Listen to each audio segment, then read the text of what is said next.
What's going on, guys? It's your man with the plan, Shane Man 20.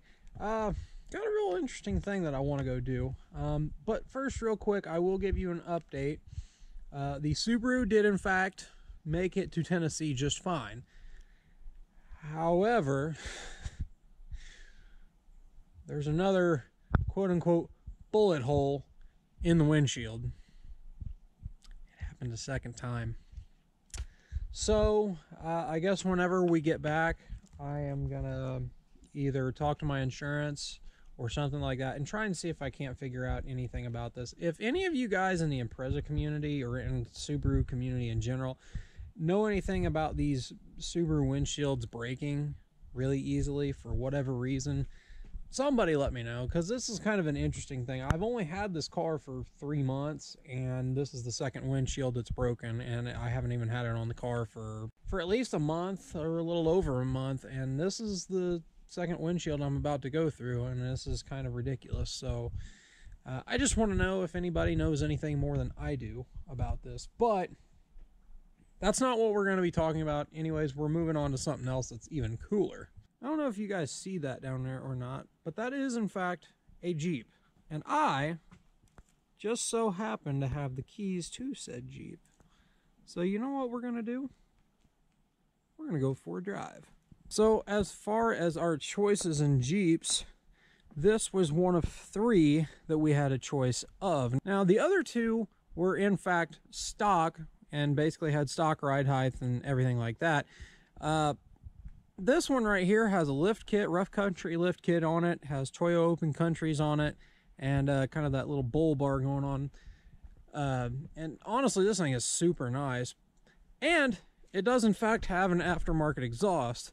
We've been kind of trying to figure out what kind of aftermarket exhaust it has. Might be like Flowmaster or something like that. But I'm gonna have to say this, and I'm by no means to the people that we are renting this out from, but this exhaust that's on here is very, very droney, and that is the only thing I do not like about it. Other than that, this Jeep is awesome. Now, believe it or not, we actually got these tube doors. This was a package deal, and you could have had the regular doors with it, but we decided that we wanted to do tube doors because, you know, Jeep life. So we got tube doors, and it has in fact rained down here. Even the Subaru is still wet. I don't know if you guys can see the raindrops, but it has in fact rained, and we have been through the rain all day. So it is no big deal. I didn't get that wet, and nor do I care if I got that wet, because it's a Jeep. Who cares if you get wet? So since I have the keys to this here Jeep, I'd say we should go for a drive. So in all honesty, I know it's like super dark in here right now, but in all honesty, this is the very first like newer Jeep that I have ever driven, period. Like this is, I've never had a chance to drive any of the new Wranglers, Rubicons, anything like that. I've never had a chance to drive them. I've only drove our CJ. There's one other Jeep in our family. I think it was just a Cherokee, but you know, really beyond that, I haven't driven any newer Wranglers, YJs, anything, nothing. Never drove anything else. So this could be an interesting tidbit. So get this thing fired up.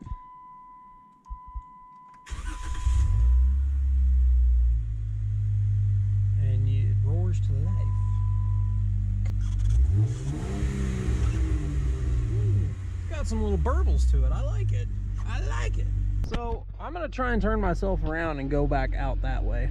We'll see how well that goes. And just like that, we are actually facing the right direction.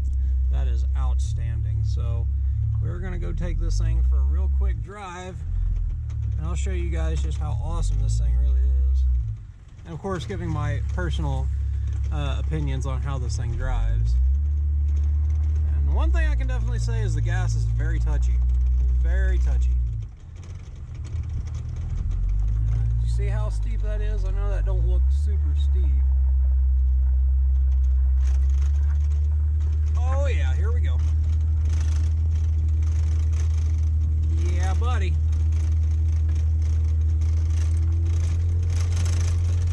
Getting a nice rumble of the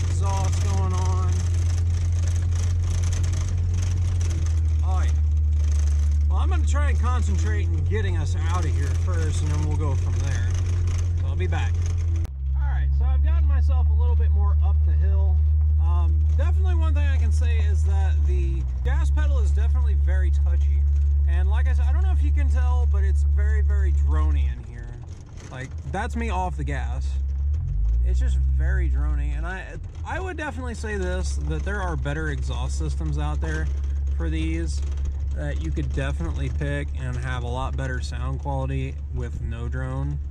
So maybe just my opinion, but of course we're talking about a guy that has a pickup truck with long tube headers, no cats, and a crazy loud exhaust that drones like madhouse at 70 miles an hour on the interstate. So, and as far as like overall drivability, this thing's very, very dry. Like anybody could really drive this, and it doesn't really feel like a very hard vehicle to drive at all. That's kind of the nice thing. And these Toyo open countries are a little bit worn down, and they're actually not very bad at all.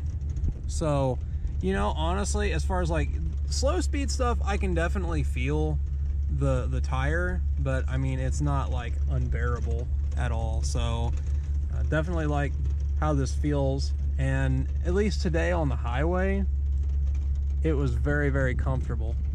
It didn't have a very rough feel. It was very, very soft, you know, not really like spongy, but definitely very nice. And I mean, I haven't really had a chance to get out on the road to test the steering, but I mean, kind of right in here, it's not too bad. It's not direct, like super direct, and I think a lot of that has to do with the fact that you're talking about something with big wheels and tires, and it's a straight axle, solid axle, if you will, setup, rather than, you know, independent front suspension and stuff like that. This is definitely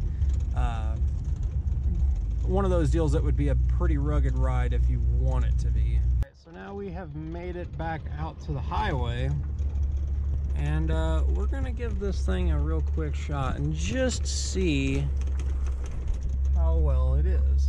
So yeah, as far as like dry, yeah, it is definitely kind of, I guess spongy might be the word to use, but definitely kind of a bit loose. So something to think about when it comes to maybe lifting your Jeep or anything like that. Now I know I'm kind of like crossing the road here, but that's mainly because I don't know just how big this vehicle is. And you know, it'd be different if I drove it on a daily basis where I kind of had a better idea. But you know, and the other thing that I noticed is that in drive, it likes to search for gears a lot.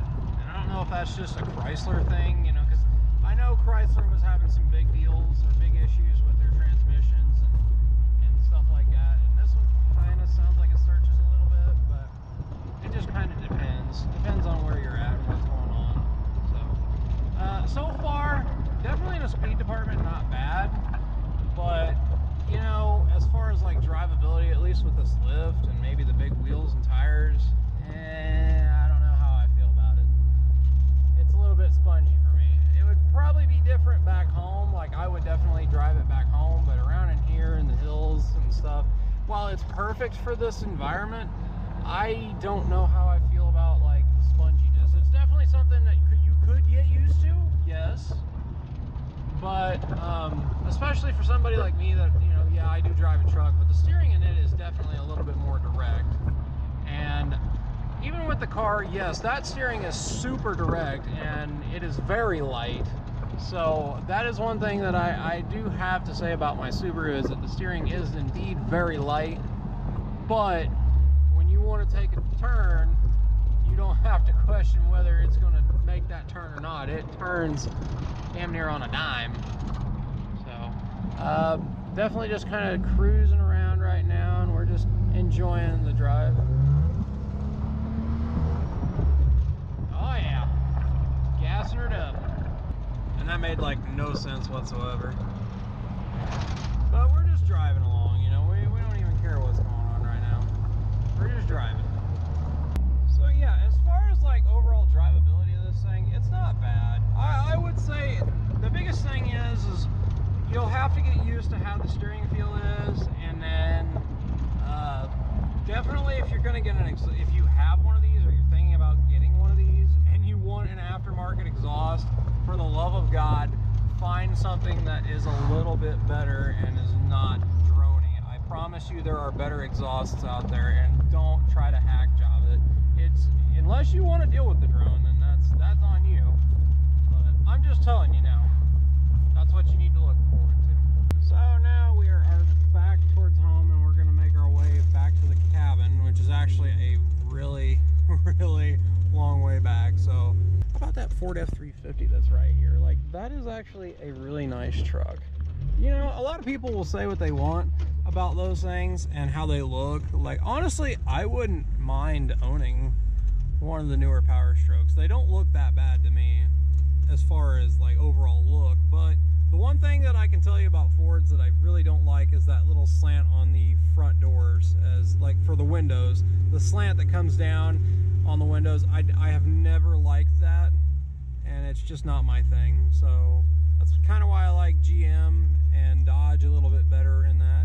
Case in point, here's a 2500 HD, and you see how straight those are. That's a hell of a lot better than trying to deal with the slants in Fords. So I don't know, maybe I just wasn't paying attention, and that the 3/4 ton and 1 ton trucks for Ford don't have that, but just throwing that out there, you know. And this is actually like a pretty steep incline. Like, this would be level, and that's not, yeah, we're definitely going uphill.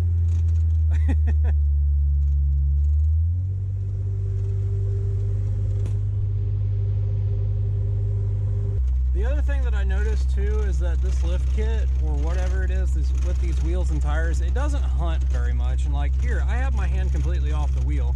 It doesn't hunt very much at all, and I like that. You can almost drive this thing in off-road and like kind of let it guide itself, which is kind of nice. I know that sounds really strange, and I know in every way, shape, or form that's going to sound weird, but I'm just saying.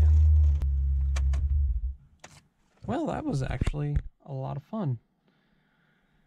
I may need to get a newer Jeep. I don't know yet.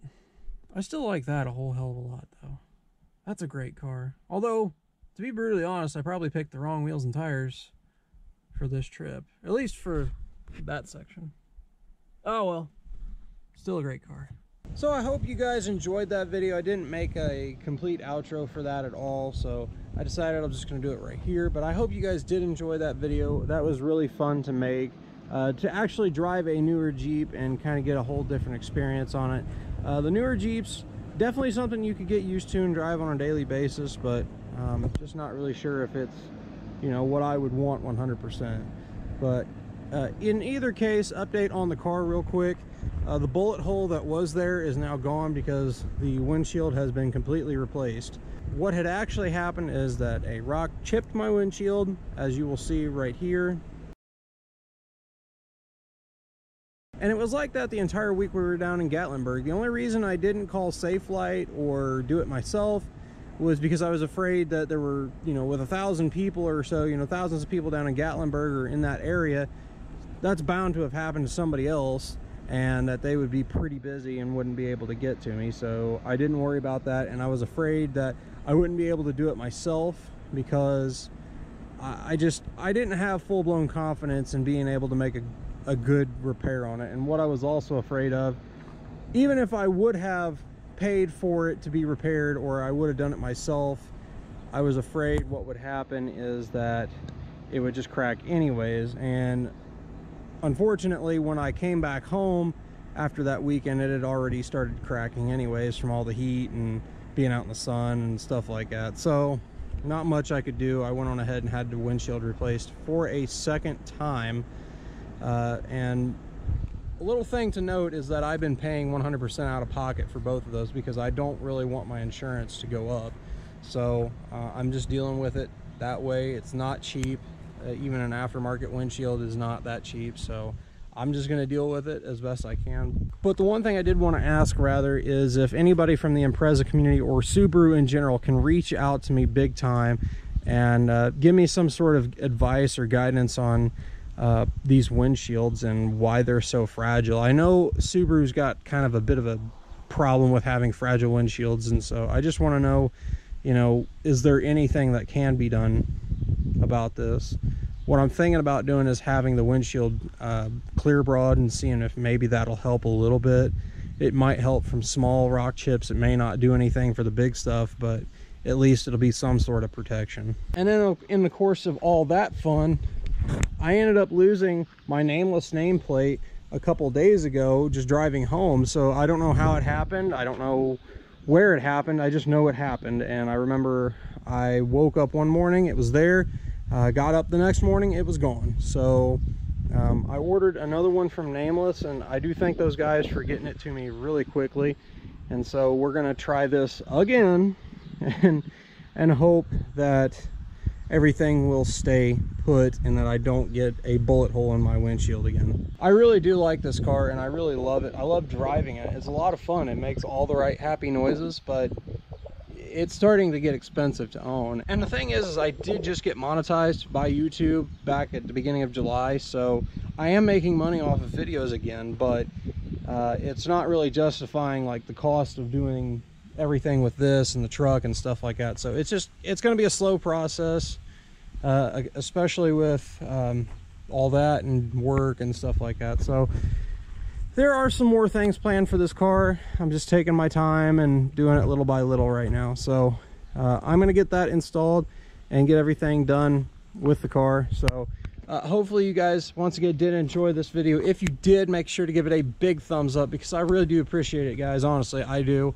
If you are stopping into this channel for the first time, make sure you hit that subscribe button because I'm telling you, if you don't, you're going to regret it. And also, if you're going to hit the subscribe button, you might as well hit the notification bell next to it. I don't know why they have both. I just wish they would have one. But anyways, hit both of them so that way you're always notified of when I post new videos so that you're not left out in the dark, because nobody likes being left out in the dark. I don't like being left out in the dark, and neither does it. So with all that said, guys, hopefully you have a fantastic day and take it easy.